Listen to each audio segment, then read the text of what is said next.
1, 2, 3, 4.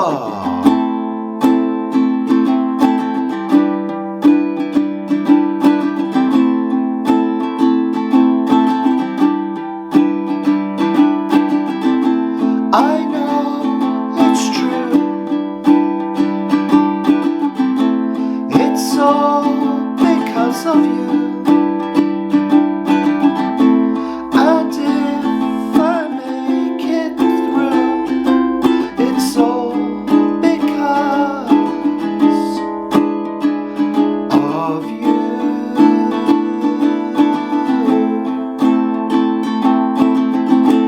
And now and then, if we must start again, then we will know for sure that I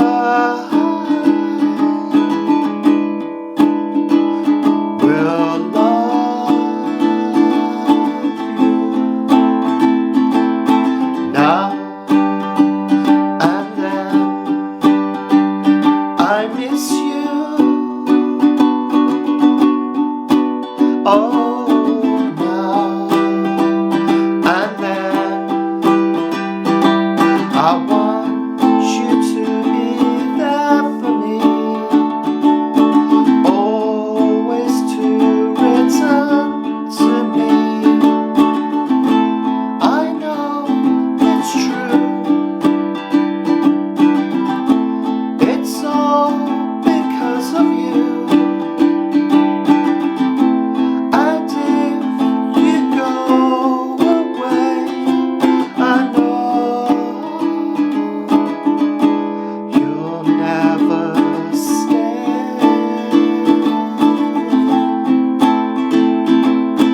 Now and then, I miss you.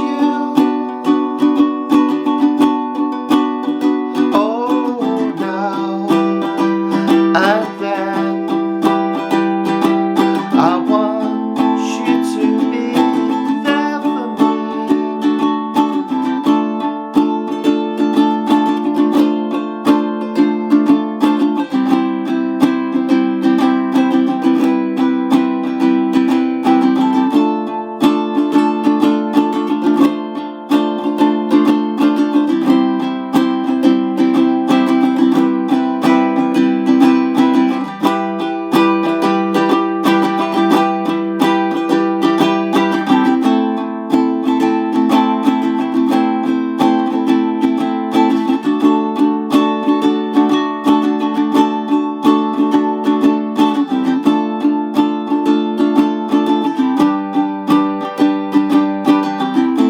I know it's true.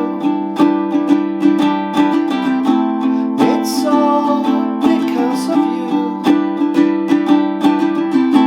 And if I make it through, it's all because of you.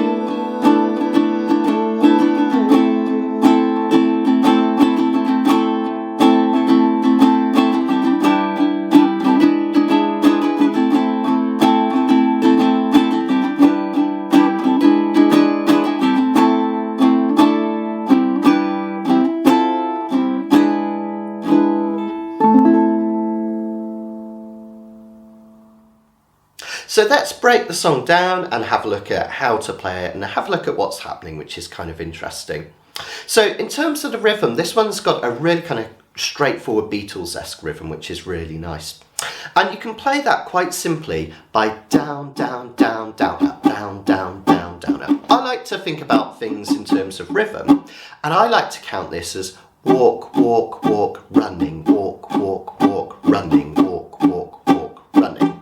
Slowed down, that's just several downs. Down, down, down, down, up, down, down, down, down, up. Just again and again. Like that. Now, at some points you notice when I was getting kind of to a portion of the song where it needed a little bit more emotion, I'll just add a few more ups So literally you're already strumming down. I'll just touch on the way up as well. So instead of, I might add a few extra. That's simple, just to kind of up the emotion. But other than that, the rhythm is relatively simple. In terms of the chords, John Lennon chose some beautiful, beautiful chords for this song. We're in the key of A minor, so we start with our 1 chord, which is our A minor. A minor is a lovely, lovely melancholy key to play in a minor key. So the 1 chord kind of sets us off on our journey, and I like to use my first finger for that. You'll see why in a second. The reason being that when we go to the G6 chord that comes next, I can just take that finger down and add my 2nd finger underneath. That G6 is a really beautiful kind of ethereal sounding chord. John Lennon loved the sound of 6 chords and used them a lot in his music with dominant 7ths as well. Quite simply, a 6th chord, we just take a normal major chord like G major, which is made of 3 notes, G, B and D, the 1st, the 3rd and the 5th note of the key. And we also add the 6th note of the key, G, A, B, C, D, E. And the easiest way to add an E note to a G major chord is just to take away that finger on the E string as we have it open. That gives us our lovely G6. Really beautiful. So we can practice 1st finger, coming down, 2nd finger on. We do it again. Then we have another beautiful chord where we have an F major 7. That's just an F major chord with the 7th note of F added. And it's really easy peasy lemon squeezy. All we need to do is take that 1st finger up to the 5th fret of the G string, and then we drop our 2nd finger immediately below it onto the C string. So it's a really nice easy change. Even though we're going up the fretboard, just take that finger up, drop your 2nd finger below it on the 5th fret. Isn't that gorgeous? That chord, really lovely. And then to go to the E7 that follows, just drag your index finger back to the 1st fret of the G string and pop these 2 fingers down, kind of in a G6 shape like we were before. Gives us an E7. Feel the tension of that chord. 7th chords, and particularly the 5th chord of a scale, A, B, C, D, E, this is the 5th chord in the key of A minor. It creates a sense of tension, and we stay on that for a few measures. It's all because of, really kind of drives up the tension, which is then relieved when we go to these lovely A chords of you. Basically, we're going back to the 1 chord there, that A minor, and we do it via something called an A sus4. An A sus4 is just a normal A chord with the 3rd note of the A chord turned into the 4th note. So instead of a C, an A chord would normally be A, C and E. Instead of that C, we play a D, basically. And we do that, it's really, really easy. It's just like an A minor with our finger on the 2nd fret of the C string. And then you take it away, gives you your A minor. That's the verses sorted. Let's just have a play through. 1, 2, 3, 4, A minor. Move it down to the G6. Back up again. Down to that G6. Back up once more. Take it over to the 5th fret. Drop your other finger in. Bring it back to E7.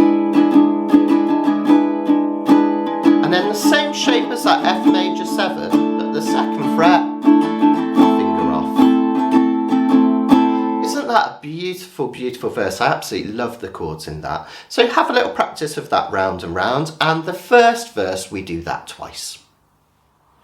Now, I could be totally wrong on this, and music historians can correct me, but I have a feeling that the bridge section that comes next was written by McCartney to go along with the tape, the original version, demo version that John Lennon recorded on tape. The reason I say that is it's got a very upbeat major feel, which is kind of a key kind of tenet of Paul McCartney songs. It happens in a lot of his pieces. So I think Paul McCartney has added this section on. And we're kind of modulating to the key of G. Don't sweat the theory too much. But this section starts with a G major, which just lifts everything. Now and then. To make sure it doesn't get too carried away with that upbeat feel, we have a minor chord, a B minor. And this one's quite tricky to do on the ukulele, but I'll give you a couple of tips. So first of all, we're going to take our index finger and we're going to bar the 2nd fret all the way across all 4 strings. Then we're going to take our ring finger and we're going to place it on the 4th fret of the G string like this. Now there's a few things that will make this easier, and this will really help with your ukulele playing in general. First of all, and this is super key, notice that my ukulele is at a 45-degree angle. It's not like this, which is probably how Paul McCartney would have played it, because the Beatles loved playing their guitars up here, didn't they? But I've dropped that ukulele into my lap and it's coming at a 45-degree angle. That's really important because if I have it like this, to get that bar chord in with my finger at the correct angle, it's really uncomfortable. I've got to kind of really move my arm into an unnatural position. Whereas if I have that 45-degree angle, I can quite comfortably place that index finger parallel to the frets. Notice as well that I'm using the lower part of my index finger. There's a little bit of the tip of my index finger showing over the top of the neck. It's not down like this and just the tip reaching that G string. The reason for that is there's more strength in the lower part of your finger than there is in the upper part. So again, don't just reach the tip of that index finger to the G string. Try and place a good amount of that finger over the strings. Next up, try and get this index finger as close to the metal fret as possible, that 2nd fret there. If you move it back, it brings up the string tension will be a bit higher because we're nearer the nut. But also, anytime you move your finger back in a fret, you're more likely to get buzzes and it's not going to ring clearer. If we move it to the right, it's easier to press down. We only need to press as much as to get the strings to touch the metal fret and you'll get a clearer tone. And then finally, with this ring finger, try not to allow it to collapse. Don't pull your arm back so that it touches some other strings. Try and just have the fingertip of that finger on that 4th fret of the G string.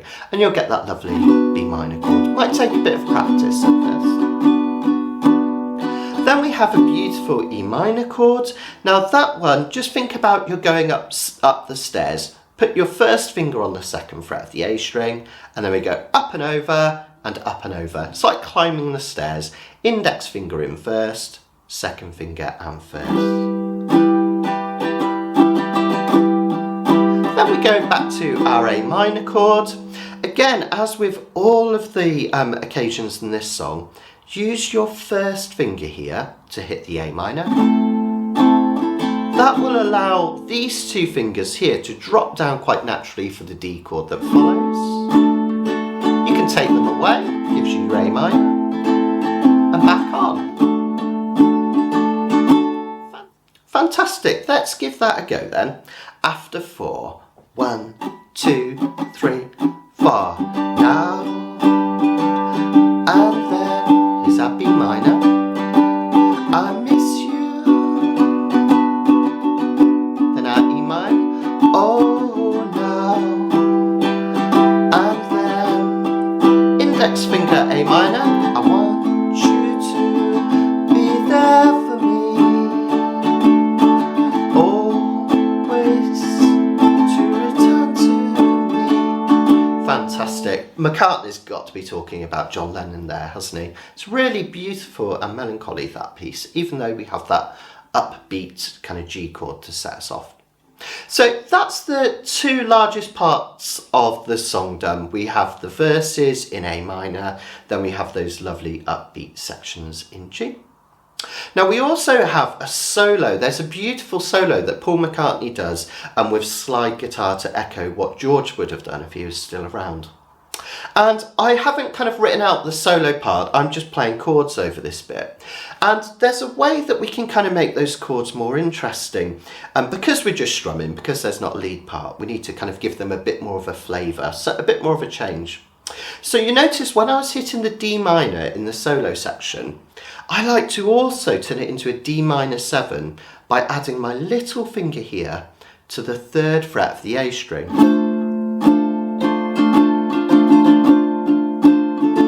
And you can experiment with taking that finger on and off. You could start with just D minor and add it on. The nice thing about that is it's in the right position for when we go to the C chord. You can just take everything off but that little finger. And then you'll notice that I take that finger down to the 2nd fret to turn it into a C major 7. So it just gives it a sense of more movement. If we just play D minor to C, still sounds nice, but with those added notes, here's one, and then go to the 2nd fret. See how it creates a sense of movement? And when we're not soloing, it's really important to have that in our music. This second time I hit this C major 7 chord, I use my 1st finger. The reason being that I follow that with an E minor, and if I've got my 1st finger down, I'm halfway to that E minor. I just put these 2 fingers over the top, right? Then an A minor, 1st finger again. Add this C note in just like we did with the D minor to just add another flavour. Then a D chord. And then we've got this lovely flip where it goes from the major to the minor, a D major to a D minor. And then finally the G. Fantastic. Let's put that all together. Okay, so here comes our solo. Come in with me on a D minor after 4. 1, 2, 3, 4. Add that little finger. Everything away but the C chord. And the 2nd fret, C major 7. D minor. Add that little finger. Everything away. 1st finger now on that 2nd fret. Add the next 2 fingers for an E minor and an A minor. Add that C note if you like. D major, 3 in a row. Flip to D minor and finally a G chord. Yeah, fantastic. Well done, guys. Now we have our grand finale where the strings come in and we have the kind of outro of the song. Now I've got a tip to help with this one as well. The chords are A minor, followed by G6 and E7. Now when you go to this G6 chord, we do 4 beats of A minor. 1, 2, 3, 4. When we go to this G6, try using your middle 2 fingers. Because then when we hit the E7 that follows, all you've got to do is land that 1st finger down on the 1st fret of the G string. Okay. And the G6 and the E7 are both for 2 beats each, or half a measure. I'll show you what I mean. A minor, 1, 2, 3, 4. 1, 2, 3, 4. 1, 2, 3, 4. 1, 2, 3, 4. See how I'm just landing that finger down for that E7? Then we have this beautiful kind of outro where we have almost like all the chords that we used in the verses, but one after another quickly. So we have A minor, Then we have an A sus4, just put your second finger immediately after. G6, we know how to do that now. Now to take that quickly up to an F major 7, this time I'll take my first finger up to the 5th fret of the C string, and I'll actually pop my second finger over the top to give that beautiful F major 7 quickly. Pull back to an E7, and then we finish with an A minor. And for this one, it's kind of, the timing changes a little bit with the song here. It gets a bit interesting. What I like to do is 2 quick strums on each.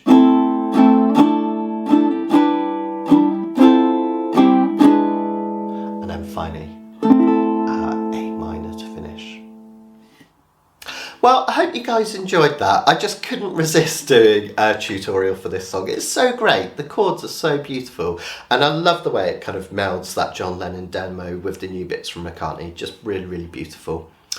If you enjoyed that and you'd like to learn more about my teaching, just visit my website, mattsteadukulele.com, where you'll find 6 courses, all sequential, starting from the basics with beginners, going over right down from how to hold the ukulele to your first chords, learning strumming rhythms and things like that.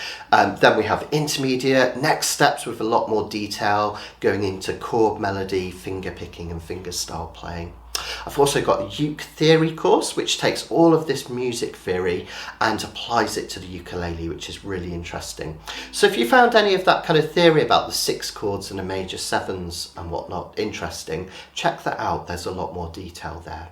I've also got a course called Playing at the Dusty End, which is all about playing chords and melodies up here. And I've just started a new fingerstyle course, which goes into a lot of detail about chord melody playing. And those are all sequential, so rather than jumping here, there and everywhere, each lesson follows on neatly from the others, so you can take a sequential course in that one. All of the details are on my website, mattsteadukulele.com, and you'll find all sorts of free stuff there, so check it out if you can. And I'll see you in another tutorial very soon, I'm sure. Take care everyone, and Beatle on.